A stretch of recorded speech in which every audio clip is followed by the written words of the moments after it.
Long-awaited PlayStation exclusive is finally here. God of War on PC. Was the waiting worth it? Let's look closely and see what we have here. The fact that God of War still holds up after its release in 2018 speaks volumes about the great work Santa Monica Studio have done with this not really a reboot but not really a sequel game. When it dropped on PlayStation as an exclusive, it rightly received critical and fan acclaim the world over. Fast forward to 2022 and that same experience is now available to PC users in a port that's just as good, if not better, than its PlayStation counterpart. If you for some reason quite young or never had a chance to experience God of War originally on PS2, some information for you now. Set an undefined period of time after the original PlayStation 3 series of the same name, God of War is an epic single-player narrative-driven game,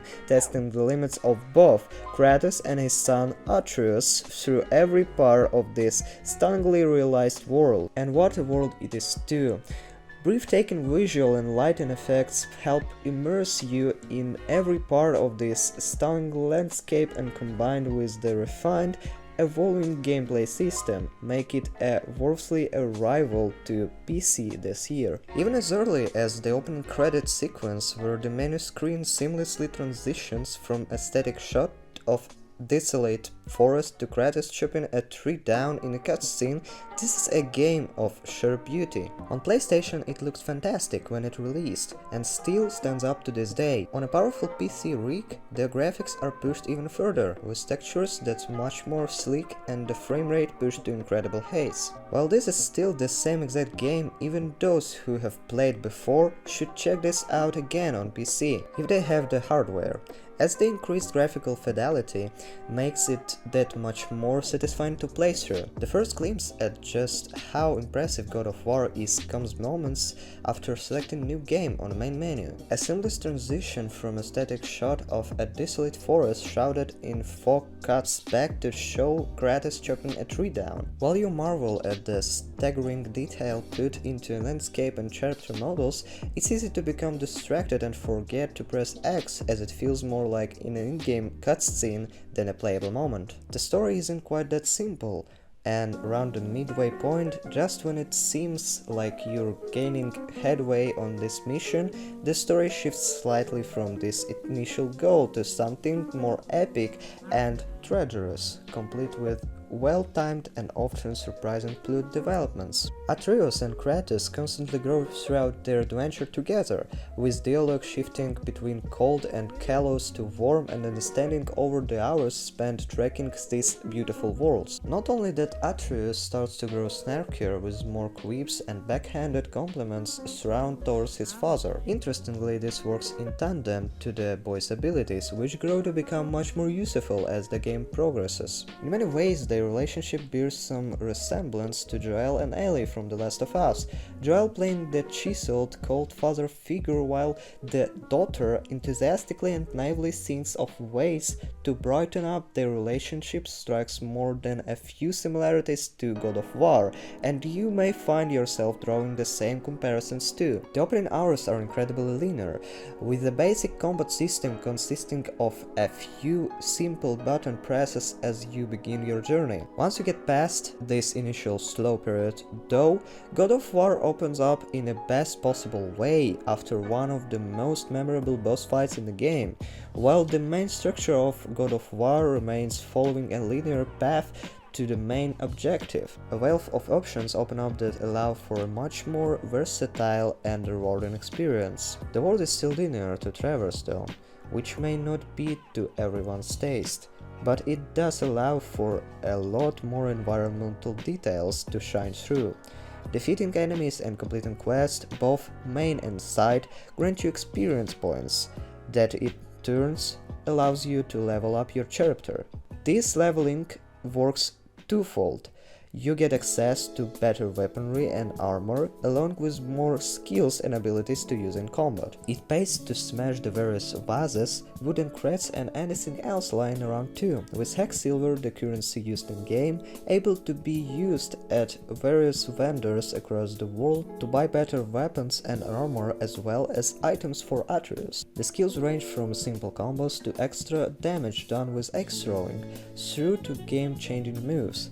One of my personal favorite involves sprinting and slamming an epic axe blast into the ground, temporarily stunning enemies and knocking them back. Each of these moves can be combined in any order with a special skull-breaking ability available with the press of a button when the on-screen prompts alerts you, usually when the enemy is left with a silver of health. Rage mode is the maximum power equivalent of this, slowing time while you launch a barrage of punches, kicks and axe slashes to enemies. The combat is brutal and genuine skill is needed to prevent cheat deaths, even on the easiest difficulty levels.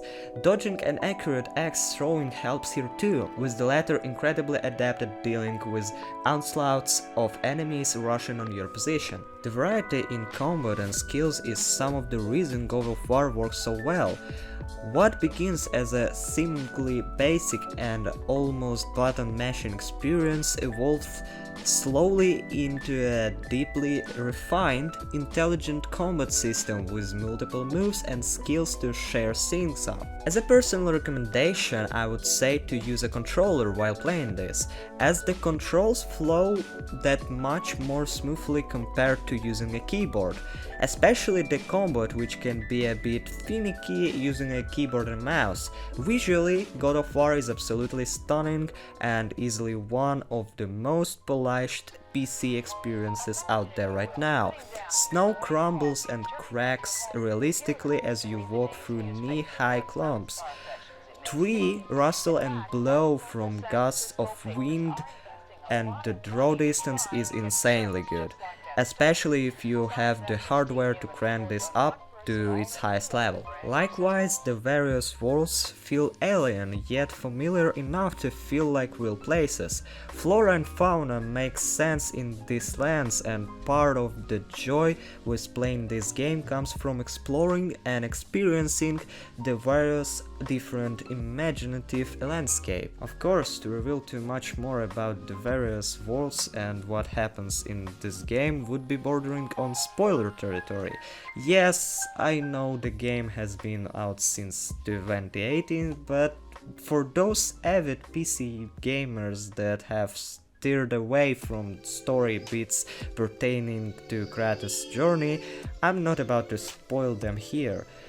Suffice to say, there is an immersive amount of work done here to make each world feel unique, and the story beats are just as delightful to experience. Despite the amount of walking on foot, the best scenes in the game occur at sea as you row toward your destination across the beautifully rendered water, telling stories of old and generally bonding with your son. Aesthetically, the game looks fantastic, but it's the sound design and soundtrack that deserves a lot of plaudits here too. The sound effects are crisp and brutal, while the music is fantastic from start to finish. Beer McCreary's score to this game is just as good today as it was all those years back. Overall, it was worth waiting. If you're unlucky to get PS5, PC is the best option to play the game, even though I would still prefer PS5 as console to play on. Thanks for watching, would love to see you in the next one, guys. Hope you like everything and my work was also worth it.